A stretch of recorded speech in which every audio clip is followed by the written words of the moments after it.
Hi, Bob Sterner again. Welcome back. This is video clip 2 for this course module, and we're calling it Loading 2.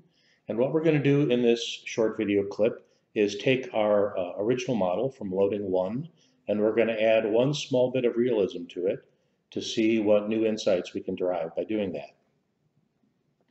We're going to start, as before, with a lake in a box that has volume V. So there's our box, volume V. It has a single input, as before, given by Ci times Q. It has a single output, as before, also hydraulic flux Q, and the lake concentration, which is identical to the concentration in the outflow because of our assumption of complete mixing. Those concentrations are equal to C. So that's our Loading 1 model. What we're doing here now is we are giving the lake a bottom. So that's the bottom of the lake. The bottom of the lake interacts with the lake waters in such a way that some amount of nutrient in the lake waters sinks, settles out, and effectively disappears. It goes into the lake bottom and never reappears again. The way we're going to represent this is a way originally proposed by a very famous scientist in this genre of literature, Richard Vollenweider. And what Vollenweider proposed was that a constant fraction of the mass in the lake waters can be thought to disappear into the lake bottom per unit time. So a constant fraction, which we're representing by Greek letter sigma, times the mass in the lake waters, which is CV, a constant fraction, sigma CV, sinks and disappears per unit time.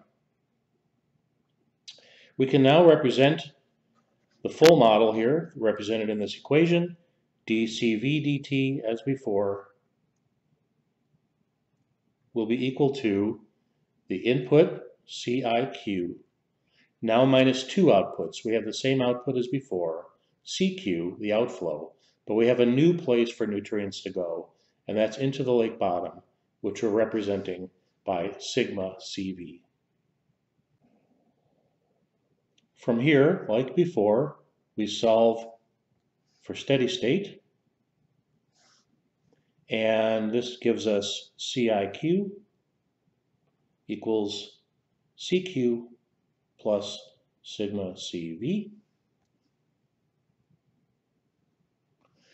and CIQ equals C times Q plus sigma V. So then solve for C, and we get C equals CIQ over Q plus sigma V.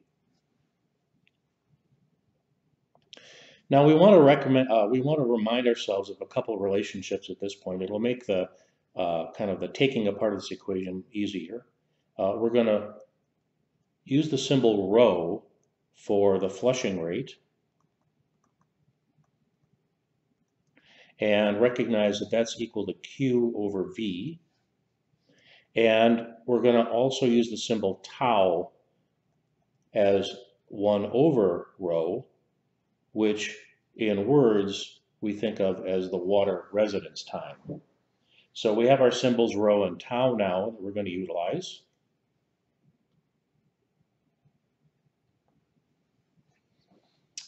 And doing so, we'll now represent this as C over Ci, moving the Ci to the left-hand side of the equation. And through a couple steps of algebra that I'll skip, we get rho over rho plus sigma. This is actually a really cool equation, so I'm going to box it in red just for fun. This is essentially representing a kind of a reduction factor. So it's saying that the concentration in the lake relative to the inflow concentration will be reduced by amount rho over rho plus sigma. Rho is the flushing rate of water through the lake, and sigma is the sedimentation rate of phosphorus, as defined in this equation. So it's working with two different kinds of rates, and it's saying that the concentration in the lake will be reduced by some factor represented by the amount of flushing relative to flushing plus sinking. Now, to go any further with this is very difficult, and there's a lot of literature on this. And the basic problem here is that rho is relatively easily measured. It's a hydraulic flux rate, and we know how to measure that. It may not be really constant, and there's a lot of issues, but it's relatively easily measured. Sigma, the fraction of phosphorus which sinks and does not reappear per unit time, is very difficult to measure. And many factors could be involved in determining sigma. Back to Vollenweider. Vollenweider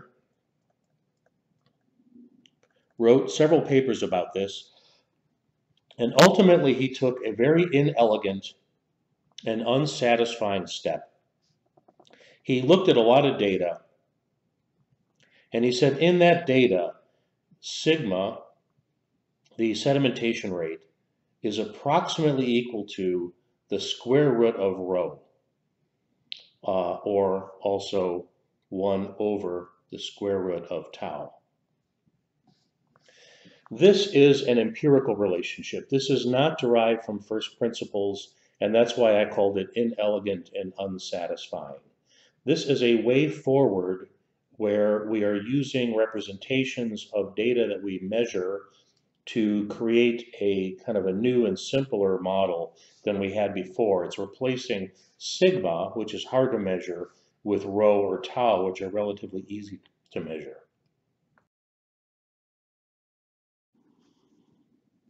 Okay, from that starting point, and a nice fresh screen here, C over Ci is equal to this reduction factor, rho over rho plus sigma, but sigma empirically is 1 over the square root of tau, and rho mathematically can be defined as 1 over tau.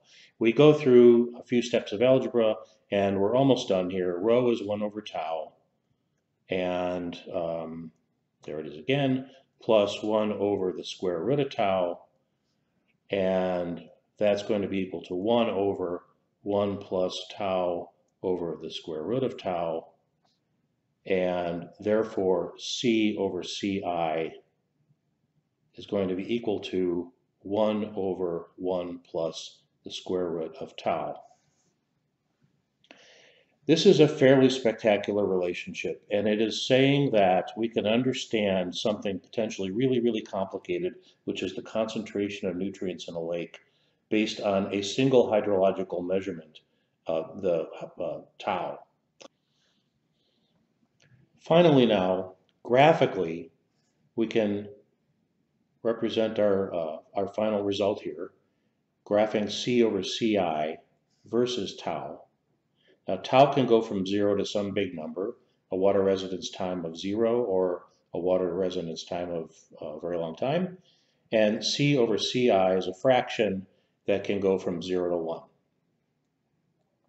And inspecting our equation in the red box, we can see that if tau is equal to 0, C over Ci is equal to 1, which basically means that if the water is flushing through so fast that we could ignore sedimentation, there's basically no time for nutrients to sediment in this very short hydraulic residence time environment, then the concentration in the lake will equal the concentration in the inflow, reminiscent of our loading 1 model. At very long hydraulic residence time, where tau is very big, the relationship in the red box is such that C over Ci gets increasingly and arbitrarily close to 0 while never quite reaching it. So this particular result of Vollenweider's is basically showing us that hydraulic residence time, tau, is an extremely important parameter in controlling the concentration of nutrients relative to what's coming in and loading. So that wraps it up for video clip 2 here for loading 2. Hope you enjoyed it and got a lot out of it, and I'll talk to you again sometime. Bye.